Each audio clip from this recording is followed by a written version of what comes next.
For more on how to bet Thursday night's NBA draft, we welcome in broadcaster and analyst extraordinaire Dalen Cuff. Joins us here on Bet. Dalen, we always appreciate the time. G Leaguer Jonathan Kuminga was slotted at pick 6 to the Oklahoma City Thunder in basically every mock draft I read right up until yesterday when he started to slip. The over-under for Kuminga's draft position is 6.5. How would you play it? I like the over here, Joe, and I think my reasoning is the guy has a lot of potential, a lot of physical tools and talent, but he has the lowest floor in this draft, I think, in terms of the highest ceiling. He's the biggest delta, and you're going to see, and I think teams are realizing that. When you watch some of his G League stuff, there were times he just didn't try, didn't get back on D, doesn't understand defensive concepts that well. He's a ball stopper, doesn't have a great understanding of how to play the game. Physical freak, has everything you want athletically. As for an NBA body, his ability to jump and run and power and strength.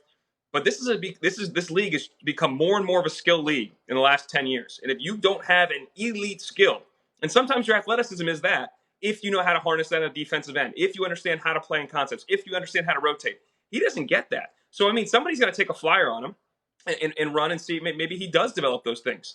But that G League Ignite season did not that season did not showcase him very well compared to a guy like Jalen Green, who grew through it, who understood through it, who wanted you saw his intangibles come through. You don't see with Kuminga. So I'm taking the over. I could see him sliding to 9 or 10 or 11 if he's on the board, and maybe somebody has to take him because I think the upside is there. But the floor does scare me with him. So I'm taking the over and paying a little juice on that. Davion Mitchell, the star guard for the Baylor Bears, his draft prop has slid throughout the past couple of weeks. It was like 8.5 a couple weeks ago. It's now 12.5. And we know Mitchell, kind of the opposite of Kuminga. He's small, he's old, but boy, does he bust his butt, and did he dominate last year for the Baylor Bears. So now at 12.5, where do you side with where Mitchell might fall? I just laughed. Tyler, if you go back, be 22 right now, you old? You old if you're 22? I'd take that in a heartbeat, my man. But I know it's the NBA. It's the futures market. I get it. 22 is old as the draft. Duarte was 24 from Oregon. He's elderly. But yes, in terms of Davion, one thing I like about him though, guys, he has an elite NBA level skill right now. He is the best on-ball defender in this draft. His nickname at Baylor was Off Night, and for a reason. Dudes did not want to go against him. And I've been in that situation before. When you grab the ball, take it in the inbound, and you're like, we got to do this again, huh? And that wears on you physically, mentally, and emotionally. I got to go at this guy again. And it is difficult. And that's where he's going to make his bones in this league early on. He shot 45%, just under, from the three-point line at Baylor last year. I think he will shoot it closer to that 35 to 40% clip that he was in the NBA, than he was in the low 30s to high 20s in his first couple years in college. His game has developed. He's become a much better playmaker with the ball out of pick and roll. His size is concerning. And I think why he has slid is he's going to be a really good point guard in this league. I think he's going to be an impactful player. Is he going to be the lead guard on a championship team? I'm not sure that actually happens. So when your upside may not be that may get GMs to go the other way. That said, I think you see a guy that can play right now, can help you on the defensive side, can knock down threes, can play make.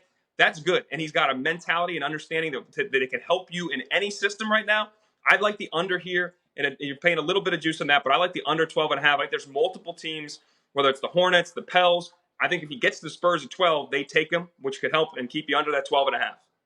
Gonzaga's Corey Kispert is one of the best three-point shooters in this draft. In recent days, his over-under has moved down from 14.5 to 13.5. Do you agree with the move? Would you play the under? I mean, you guys, Vegas is smarter than all of us, but you couldn't have left it at 14.5, because if he's on the board for the Warriors at 14, I think they're taking him. I think they would love to have a guy like that, another floor spacer who doesn't get as much credit for how well he does play off the bounce still. He is the best shooter in this draft, better than Joe Wieskamp. I think he's the best shooter in this draft. He has beyond NBA range. He's got a good quick release. When you put him in closeout situations, as I just said, he can create a little bit better off the bounce than he gets credit for. Good positional defender. Not a great athlete in terms of on-ball defender, but he does move well. He just got to work on his lateral quickness and ability to stay in front of guys. And he understands the game, and he knows what it takes to win. And he's a committed type of player he has improved. Look at him in college. Each year, added more to his game. Used to be a straight-up shooter, then became a shooter that could play off the bounce, then became a shooter that could play off the bounce, that could guard a little bit. He keeps developing, and he'll come in, and he's another ready-made guy that can play. So I like the under here. That one, I think you're at plus money. I looked earlier today, it was still plus 105. I think if you get that, he might 13. I think is a critical pick, because I do think if the Warriors have him at 14, they would take him. Given I think they might take a bigger swing on somebody else at 7. So I like him in the under, because I still think there's enough teams there that want a guy that can come in and play. And shot making is so critical in this league, and he's the best shooter they got. One last quick one for you, Dal. In the first 3 picks, people seem to believe it will go in the order of Cunningham, Jalen Green, Evan Mobley. That is chalk in the Vegas market at minus 325. Would you make that play? Would you pass, or would you make a play on another combination of the first 3 picks based on what you think is going to happen? I won't make another play on the combination. I did see that. I think it was 2 days ago. It was in the 200s. And even then I thought about it. I was like, okay, because I feel like that's 100%, 99% going to happen. If you want to take a flyer, I would take a flyer, because Evan Mobley at the second pick is plus 300 last time I saw. I think he's going to be markedly better and more impactful than Jalen Green. I think Houston's making that pick based on the fact they have Christian Wood, which really makes no sense to me. That's not really worth doing. I think you look at what Mobley could be, his frame, how he's growing into it, playmaking skills, his skill level, period, as a 7-footer, his versatility defensively, his ability to take care of the rim. I think he's going to be a huge talent in this league, and I think Houston should take him at 2. That said, everybody you talk to in the league and everybody that covers the league thinks Jalen Green's going to be the pick. So I wouldn't go against that order you laid out there, Tyler. Minus 325 is a lot of juice, especially like in my heart when I believe that the second best player is going 3. It's hard for me to make that play. So if I'm going to take a shot, I'm going to go the guy that I think is the second best player, and a little sprinkle, because you got a lot of value there.